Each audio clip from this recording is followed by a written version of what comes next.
घटना चक्र में आपका बहुत बहुत स्वागत है। आज हम चर्चा करेंगे बीजेपी नेताओं का जिन्ना प्रेम। पहले आडवाणी जी ने कहा कि जिन्ना सेक्युलर धर्मनिरपेक्ष हैं। अब जसवंत सिंह जी ने एक किताब लिख के कहा है कि जिन्ना महान है। आखिर महान है या सेक्युलर है, इस पे तो अलग से चर्चा की जा सकती है, लेकिन जिन्ना से बीजेपी नेताओं का प्रेम अब सामने क्यों आ रहा है? हमारे साथ मयंक जैन है, वरिष्ठ पत्रकार हैं। आपका बहुत बहुत स्वागत है मयंक जी। सवाल है कि जिन्ना महान है या जिन्ना सेकुलर है, इस पे तो विवाद और बहस हो सकती है, लेकिन जिन्ना के प्रति भाजपा नेताओं का जो प्रेम कुछ सालों में देखने को मिला है, उसके पीछे क्या कारण है?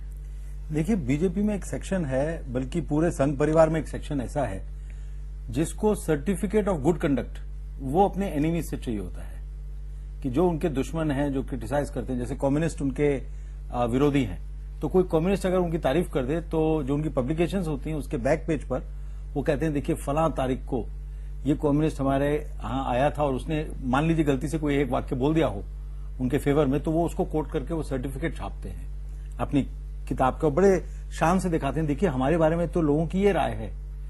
तो वो अपने आइडियोलॉजी के बारे में उनके अंदर हीन भावना है, एक बहुत बड़ा सेक्शन है बीजेपी के अंदर, और इसलिए वो सर्टिफिकेट ढूंढता है। तो पहले तो वो जमा मस्जिद के इमाम से सर्टिफिकेट ले लेता था इलेक्शन के टाइम पर, जैसा कि किया था जब अटल बिहारी वाजपेयी दोबारा प्रधानमंत्री, जब लोकसभा चुनाव दोबारा लड़ रहे थे, उस वक्त जमा मस्जिद से इनको सर्टिफिकेट मिल गया था।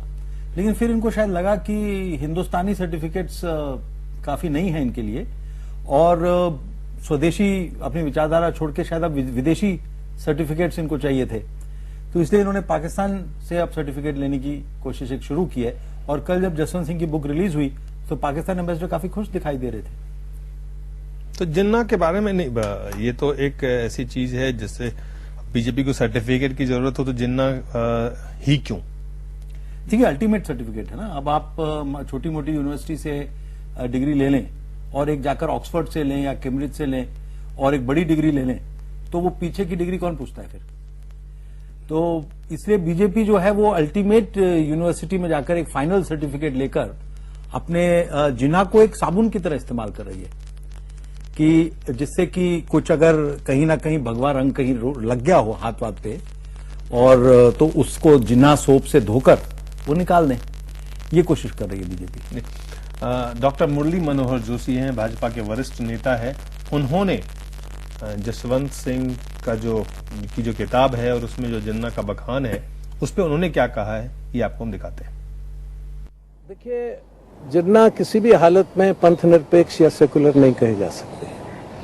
उनके बयान यहां तक हैं कि हम किसी अभिजात्य वर्ग, कास्ट हिंदू से जो पार्टी के नेता हैं, उस पार्टी के आधिपत्य में हम देश में नहीं रह सकते। हिंदुस्तान का मुसलमान हिंदुओं के डोमिनेटेड सरकार में नहीं रह सकता। तो ये तो पंथ निरपेक्षता के सिद्धांत से बिल्कुल बहुत दूर है। और उस समय जो कुछ हुए सारे पाकिस्तान के अंदर सारी गतिविधियां, उससे जाहिर होता है कि वो किसी भी हालत में पंथ निरपेक्ष नहीं कहे जा सकते। इस पुस्तक में उन्होंने ये भी लिखा है कि भारत में मुसलमानों को बेगाना समझा जाता है, पराया समझा जाता है।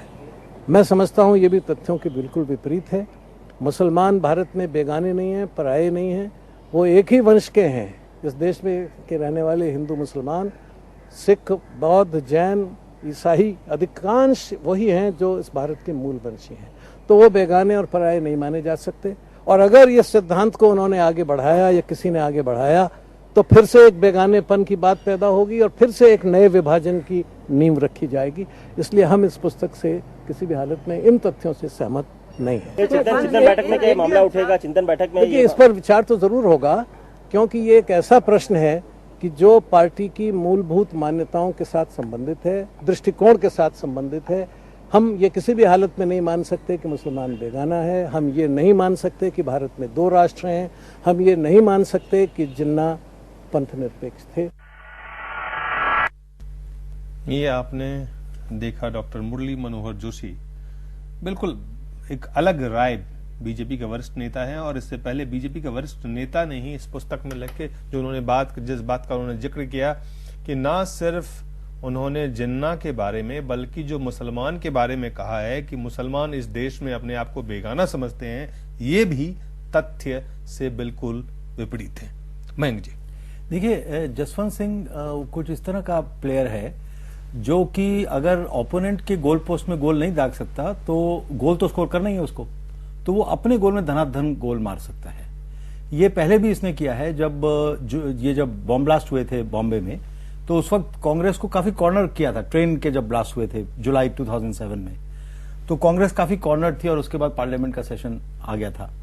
तो काफी जब कांग्रेस कॉर्नर की पोजीशन में आ रही थी, तब ये सडनली खड़े होकर बोले कि एक मोल है जी प्राइम मिनिस्टर्स ऑफिस में। अब वो बता नहीं रहा मोल कौन है, बाद में भी नहीं बताया। तो सारा जो डिस्कशन था, जो बॉम्ब अटैक हुआ था ट्रेन में और वो कॉर्नर किया जा सकता था कांग्रेस को, वो सारा कि प्राइम मिनिस्टर्स ऑफिस में मोल कौन था, इस बात पे शिफ्ट कर दिया था। और फिर जसवंत सिंह का रिकॉर्ड जो रहा है, जैसे एनरॉन, जब वो 13 दिन की सरकार आई थी तो उसमें इन्होंने एनरॉन को पास कर दिया था। जिस एनरॉन को अपोज करता रहा BJP, through out campaign Enron के खिलाफ जीते बीजेपी, इलेक्शन ही जीते वो, उसमें एनरॉन का एक बहुत बड़ी भूमिका थी। और जैसे 13 दिन की वो सरकार मिली, उस 13 दिन की सरकार में इन्होंने एनरॉन को क्लियरेंस दे दी। तो ये हमेशा जो जसवंत सिंह का रवैया रहा है। फिर अभी भी जो बीजेपी की हार इस इलेक्शन में हुई, उसमें कांग्रेस ने जो सबसे बड़ा मुद्दा उठाया था वो कांधार का उठाया था। अब आजकल ये लोग बोलते हैं कि जी मोदी और वरुण की वजह से हार गए, लेकिन जो सारा का सारा जो डिस्कशन होता था उस वक्त, वो कांधार पे आके खत्म हो जाता था और कांग्रेस के पास एक स्कोरिंग पॉइंट रहता था कि ये तो जी गले में हाथ डाल के आतंकवादियों को ले गए और इन्होंने बहुत सारे डॉलर्स भी उनको दिए, बहुत सारा पैसा दे दिया उनको छुड़वाने के लिए। तो जसवंत सिंह का रोल जो है वो कोई बहुत जो है बीजेपी के लिए बहुत फायदेमंद रहा भी नहीं है। सवाल आप ये देखिए कि अगर बीजेपी के, हालांकि पहले नेता नहीं है, इससे भी सर्वोच्च नेता आडवाणी जी माने जाते रहे। आडवाणी जी का भी जो बयान आया उससे विवाद हुआ, उस पर उनको अध्यक्ष पद से उनको जाना पड़ा और हटना, मतलब एक तरह से उसी कारण उनको, उस विवाद के कारण वो उन्हें जाना पड़ा। लेकिन जसवंत सिंह, जो बीजेपी में इस वक्त का जो माहौल है, खास करके चुनाव में हारने के बाद जिस तरह की अराजकता बीजेपी में है, अगर सही शब्द होगा इसे अराजकता ही कहेंगे कि कोई डिसिप्लिन, पार्टी का अध्यक्ष कुछ और कहते हैं, पार्टी के कुछ नेता और किसी तरह के बयान देते हैं, कहीं कोई तालमेल नहीं है। तो एक तो इनडिसिप्लिन, उसके बाद वैचारिक जो ये एक, अब तक जिन्ना महान नहीं थे, अब तक जिन्ना सेकुलर नहीं थे, अब तक जिन्ना एक पार्टीशन के लिए जिम्मेदार एक व्यक्ति थे, एंटी नेशनल, भारत विरोधी थे। अचानक इस प्रेम के पीछे क्या राजनीतिक फायदे या लाभ या नुकसान से जुड़ा हुआ है या कुछ और इसके पीछे मनसा हो सकता? देखिए, मुझे तो जसवंत सिंह थोड़ा सा मानसिक रूप से भी बीमार लगता है, क्योंकि कुछ पेशेंट्स का जब अटेंशन सीकिंग डिसऑर्डर वो एक पॉइंट के बियॉन्ड चला जाता है तो वो लॉजिक को छोड़ देता है और उसकी एंजाइटी इतनी ज्यादा बढ़ जाती है। लेकिन जो उन्होंने कहा है, जिस बात का मैं माफी चाहता हूं, जिस बात का उन्होंने जिक्र किया है कि भाई अकेले जिन्ना महान, जिन्होंने जिस आधार पर किया, हालांकि पुस्तक नहीं पढ़ी गई है और जब तक पुस्तक नहीं पढ़ी जाता तब तक इस पे टीका टिप्पणी करना उचित नहीं होगा। लेकिन जो प्रेम है बीजेपी नेताओं का, सवाल यह है कि ये प्रेम अचानक क्यों? देखिए, ऐसा है कि जब भीड़ इकट्ठी करनी होती है तब कई तरीके होते हैं। या तो आप बहुत अच्छे ऑपरेटर हो, अटल बिहारी वाजपेयी जैसे, तो भीड़ अपने आप आ जाती थी। लेकिन अगर आप अच्छे ऑपरेटर नहीं है तो आप एक फिल्म एक्टर या एक्ट्रेस को ला के साथ में खड़ा कर लेते हैं, तब भीड़ आ जाती है। लेकिन अब फिल्म एक्टर और एक्ट्रेस को लाने के बाद भी भीड़ इसलिए नहीं आती क्योंकि आप वहां खड़े हैं। तो अब उसके लिए क्या तरीका है कि आपको कुछ ऐसा काम करना पड़ेगा जिससे भीड़ आए। कल पाकिस्तानी एम्बेसडर खुद आए, पाकिस्तानी हाई कमिश्नर खुद आए जसवंत सिंह की जब बुक रिलीज हुई थी, उन्होंने प्रशंसा की, तारीफ की। कई और इंटेलेक्चुअल्स आए, कई एक्सट्रीम लेफ्ट के लोग आए, हो सकता है कुछ माओवादी लोग भी उनके पास अब उनको कांटेक्ट करेंगे। तो जिनका जो है इस तरह के जो एक्सट्रीम लेफ्ट विंग एलिमेंट्स हैं, जो जिनको भारत से प्रेम नहीं है, जो भारत में अफरा तफरी मचाना चाहते हैं, कुछ ऐसे लोग भी अब जसवंत सिंह को अप्रोच करेंगे।